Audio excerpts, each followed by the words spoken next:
What I still don't understand, I got another explanation for it today, and the theory seems to be that convoy, sitting duck, it is just allowed to sit there because it's not seen as an immediate threat. There are other more specialised forces making advances for which the Ukrainian Air Force, whatever size it is, I'm not really sure, concentrates on, and their troop movements concentrate on tackling those.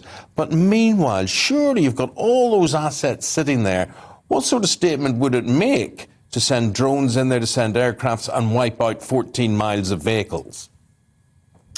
Well, you're absolutely right, because one of the things that we're seeing is that the mud of spring, as they call it in Ukraine, seems to have confined the Russians largely to the roads and highways. They're not using, as we normally would in military tactics, maneuver corridors and avenues of approach. Now, you can look at it in various ways. Maybe it is that the Ukrainian Air Force is now non-effective. If that is the case, then that will aid the Russians significantly, because if they do establish air superiority, that will A, enable Kyiv to be pounded, and B, it will allow the maneuver forces to maneuver, because having air power and air cover is significant.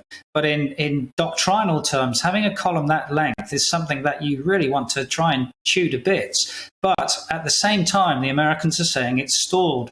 And if you're stalled, you're consuming your own combat power. So each army has a number of days of supply, a number of days of annual expenditure rate for ammunition. So you're consuming your own goods. And that's why the Americans are also talking about low morale amongst the Russian troops. But two things can be true at the same time. You can have heroic defense, and you can still have a massive combat power available to the Russians. And every day, I think I keep saying that more has been committed. And now we think that 80% of the Russian combat power is across the border and likely to be committed. That's up from 1/3, 33%, about 4 days ago. It is only the 7th day, D+6 in military terms. So an ounce of optimism is worth more than a general reserve.